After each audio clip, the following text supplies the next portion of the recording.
جی میرا نام قمر الدین اور میں چاکرا روڈ تھانہ نصیرآباد راولپنڈی کا رہائشی ہوں۔ میری بیٹی کائنات قمر جو کہ 12 مئی 2024 کو اپنے گھر سے لاپتہ ہو گئی تھی اور جس کی تقریباً 8 ماہ پہلے 2023 میں دوران تعلیم ہی میں نے اپنی بہن کے بیٹے کے ساتھ میں نے شادی کر دی تھی اور اسی گھر میں بلی پڑی ہے اور اسی گھر میں اس نے تعلیم حاصل کی اور اسی گھر میں اس کی میں نے شادی کر دی اور میٹرک کے پھر شادی کے بعد اس نے میٹرک کے پیپر دیے اور اس کے بعد وہ لاپتہ ہو گئی۔ اور پھر جب میں اپنے داماد کے ساتھ تھانے گیا FIR درج کرانے تو آگے سے مجھے 20,000 روپیہ مانگا گیا۔ 20,000 روپیہ نہ دینے کی صورت میں مجھے آگے سے کافی ذلیل خوار اور خجل خوار اور پریشان کیا جاتا رہا، جس سے تنگ آ کے میں نے 15 پہ 3-4 کالیں کی اور 15 پہ کہنے پر میری بغیر پیسوں کی میری FIR تو درج کر لی گئی، لیکن غلط طریقے سے، کیونکہ جو درخواست میری بیٹی کا شوہر ندیم سیٹھی کو جو درخواست میری بیٹی کو شوہر نے دی وہ درخواست اس نے پڑھی اور پھاڑ کر ڈسٹ بین میں پھینکی اور مجھ سے مخاطب ہوا کہ FIR والد کے نام پہ درج ہوگی جب تک والد زندہ ہے۔ پھر اس نے میرے نام کے FIR درج کی خود اپنے ہاتھوں سے اور اس کے فہیم نامی لڑکے کو میں نے بیچ میں نامزد کرا دی ہے، کیونکہ فہیم میری بیٹی کا ایک ہی ساتھ سکول میں تعلیم حاصل کرتے تھے اور پیپروں کے دوران ایک دوسرے سے چیٹ بھی کرتے تھے۔ پھر اس کے بعد ہمارے گھر کا یہ وقوع دیکھنے جاتا ہے، ہمارے گھر کا اندر باہر سے یہ اچھی طرح جائزہ لیتا ہے اور محلے کے 8-10 گھروں کو بتا کے آ جاتا ہے کہ ان کی بیٹی گھر سے بھاگی ہے، اور جس کی وجہ سے پورے محلے میں مجھے شدید ذلت و رسوائی کا سامنا کرنا پڑتا ہے۔ اس کے بعد فہیم کی عبوری ضمانت ہو جاتی ہے۔ فہیم کی عبوری ضمانت 1.5 ماہ تک جاتی ہے۔ اس 1.5 ماہ کے دوران ندیم سیٹھی تفتیشی کا مجھ پہ کافی شدید دباؤ رہا کہ فہیم سے صلح نامہ کر لو، رضی نامہ کر لو، جو کہ میں نے نہیں کیا۔ میں کیسے کر لیتا، میری بیٹی کا کوئی اتا پتہ نہیں تھا۔ پھر جج صاحب نے ندیم سیٹھی کو غصہ کیا کہ تم جیسا نکمہ افسر میں نے پورے زمانے میں نہیں دیکھا کہ فہیم کی عبوری ضمانت 1.5 ماہ تک تو لے گیا اور ابھی تک تو لڑکی برآمد نہ کر سکا۔ پھر جج صاحب نے 4-5 دنوں کی ندیم سیٹھی کو وارننگ ڈیٹ دی اور ندیم سیٹھی فوراً فہیم کے بتائے ہوئے پتے پہ میری بیٹی کے پاس کراچی جا پہنچا اور اس سے نکاح کے اوپر نکاح کروایا، بغیر خلا لیے، بغیر 3 ماہ عدت پوری کیے، اور میری بیٹی سے الفیہ ویڈیو بیان جاری کروائے اور مشرف کے نکاح نامے کی فوٹو کاپی لی اور راولپنڈی واپس جج صاحب کے سامنے پیش ہو گیا۔ جج صاحب نے ثبوتوں کو دیکھتے ہی فہیم کو بیچ میں سے بری کر دیا۔ پھر اس کے بعد دولہے کے شادی کے گواہان اور مولوی صاحب کو اس نے تھانے اپنے پاس طلب کیا اور ان سے الفیہ بیان لیے اور تسلی کی۔ پھر اس کے بعد اس نے کہا کہ مجھے 10,000 روپیہ دے کیونکہ میرا 10,000 روپیہ خرچہ آئے گا، مشرف کے جو نکاح نامی کی آڈیو ویڈیو وہ USB میں ڈلوانی ہے اور لاہور ریکارڈ روم میں جمع کرانی ہوگی۔ 10,000 روپیہ میں نے اس کو وہ دیا۔ پھر اس کے بعد 1 لاکھ روپیہ مجھ سے اس نے مانگا۔ اس نے کہا میں جب کراچی جاؤں گا تو وہاں میرا ہوٹل کا رینٹ اور کھانے پینے کے اخراجات میرا خرچہ آئے گا اور آنے جانے کے ٹکٹ تم لوگوں کے ذمہ۔ خیر 1 لاکھ روپیہ میں سن کے بڑا پریشان ہوا۔ آگے پیچھے سے میں نے اس کو کچھ گھر کا سامان بیچا، میں نے اس کو 50,000 روپیہ کر ہی دیا۔ پھر اس نے کہا جس طرح میں کہتا ہوں تو اس طرح کرے گا تو تم ذلت خواری سے بھی بچ جائے گا، مزید خرچے سے بھی بچ جائے گا اور بیٹی بحفاظت تیرے پاس پہنچ جائے گی۔ اس نے کہا تو بیوقوف نہ بن، تیری بیٹی نکاح کے اوپر 10واں نکاح بھی کر لے تو جج صاحب آخری اور 10واں نکاح قابل قبول تو تسلیم کریں گے، باقی جو پیچھے 9 نکاح ہیں ان کی کوئی ویلیو نہیں ہے، اور تو اپنی کراچی اپنی بیٹی کے پاس جا، اس سے رضی نامہ کر، صلح نامہ کر، اس سے ورغلا کے راولپنڈی لے آ ایک دفعہ، پھر آگے میں جانے تو میرے کام جانے، جب کہ میں کسی صورت پہ نہ مانا۔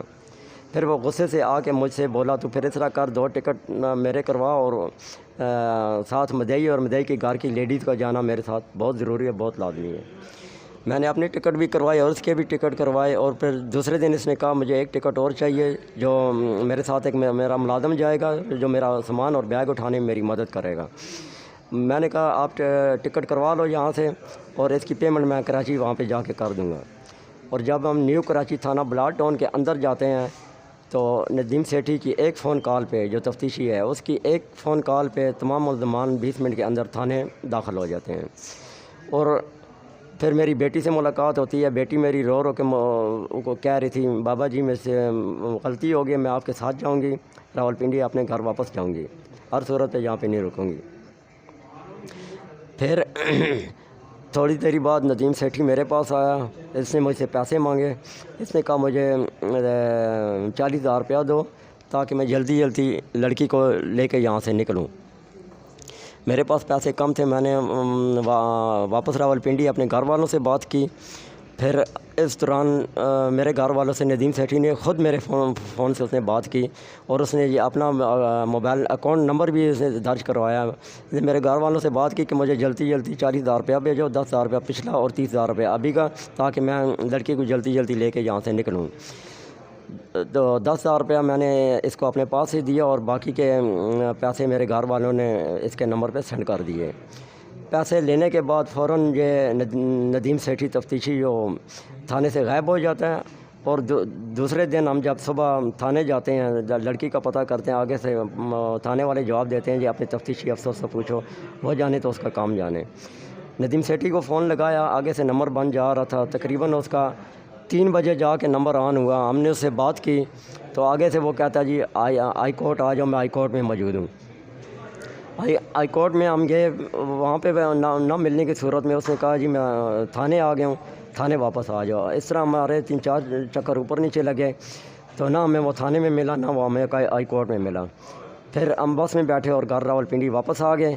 پھر اس کے بعد تقریباً ہمارے آنے سے کچھ دن بعد ندیم سیٹھی 4-5 روز بعد ہمارے آنے سے راولپنڈی واپس آتا ہے, اور مشرف کا دوسرا نکاح نامہ لے کے آ جاتے ہیں. جو واضح اس پہ چینجنگ ہے, جو پہلا نکاح نامہ وہ لے کے آیا تھا اس پہ لڑکی کا آئی ڈی کارڈ نمبر نہیں درج ہے, اور جو اب لے کے آیا اس کا لڑکی کا آئی ڈی کارڈ نمبر, اور کافی ساری چینجنگ ہے نکاح نامے میں. پھر ہم نے ساتھ ہی اس کے آر پی صاحب کے آگے میں نے اس کے خلاف درخواست پیش کر دی. آر پی صاحب سے بھی ہمیں کوئی انصاف نہ ملا. پھر اس کے بعد تنگ آ کے میں نے جج صاحب کے آگے درخواست اس کی پیش کر دی. جج صاحب کو اس نے بتایا جی کہ ان کا بیٹی واقعہ پہلے سے شادی شدہ تھی, اور ان کا راولپنڈی والا نکاح نامہ اوریجنل ہے. جج صاحب نے کہا کہ یہاں لکھ کے دو اور نیچے اپنے سائن کر دو, جو آلریڈی میرے پاس ثبوت موجود ہے. پھر اس نے کہا جی میں لڑکی کو گرفتار کرنے کی کوشش کر رہا ہوں, اور 20 دن بعد اس نے اخراج رپورٹ بنا کر پیش کر دی.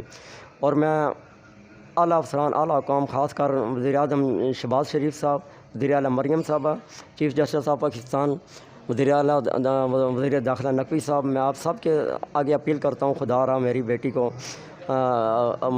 کے اس کیس کے اوپر تفتیش کی جائے, اور میرٹ پہ تفتیش کی جائے, اور میری بیٹی کو آرام کے رشتے سے نکالا جائے, اور اصل ملزمان کو کیفر کردار تک پہنچایا جائے, اور ندیم تفتیشی سے پوچھا جائے کہ اس نے میرے ساتھ اتنا بڑا ظلم زیادتی کیوں کیا. جو نکاح ایف آئی آر شوہر کی طرف سے درج کرنی تھی, وہ نکاح ایف آئی آر والد کی طرف سے درج کر کے ایف آئی آر میں میری بیٹی کو کوارا شو کر کے 164 پہ بیان کو ختم کر دیا جاتا ہے, اور ملزمان سے باری رشوت لے کر میری بیٹی کو آرام کے رشتے میں ان کے حوالے کر دیا جاتا ہے.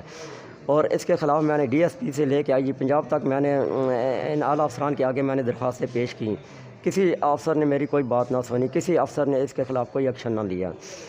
اس کے خلاف میں نے اینٹی کرپشن میں بھی درخواست دی. وہاں کے جو ڈپٹی ڈائریکٹر احسان صاحب ہیں, اس کے تمام رشوت کے جو ثبوت ہیں میں انہیں نظروں کے سامنے رکھے. وہاں پر بھی مجھے کوئی انصاف نہ ملا. وہاں پر ندیم سیٹھی اپنا اثر استعمال کرتا ہے, جس کی وجہ سے 1.5 ماہ بعد میرا بتائے بغیر ہی میرا کیس فارغ کر دیا جاتا ہے. اور میں Lahore anti corruption D G صاحب سے اپیل کرتا ہوں خدا را میرے اس رشوت کا جو کیس ہے خود نوٹس لے کے مجھے انصاف دلایا جائے. اور میں آئی جی پنجاب صاحب سے میں اپیل کرتا ہوں خدا را جو میری بیٹی شادی شدہ بیٹی کا نکاح کے اوپر جو نکاح کا کیس ہے, اس کا خود نوٹس لے کے اس کی تفتیش کسی ایماندار اور اچھے افیسر کے لگائی جائے, تاکہ میری بیٹی کے لیے مجھے انصاف مل سکے. اور علماء اکرام سے بھی میں خصوصی طور پہ اپیل کرتا ہوں خدا را جو نکاح کے اوپر نکاح کا میری بیٹی کا کیس ہے, یہ سراسر حرام کے رشتے میں آتا ہے, سراسر بدفعلی اور بدکاری کے بھی دائرے میں آتا ہے, جس کی اجازت نہ دین اسلام میں ہے, نہ ہی اسلامی قانون میں, اور نہ ہی شریعت کی کسی کتاب میں لکھا ہوا ہے. خدا را میری اس کیس میں میری مدد کریں.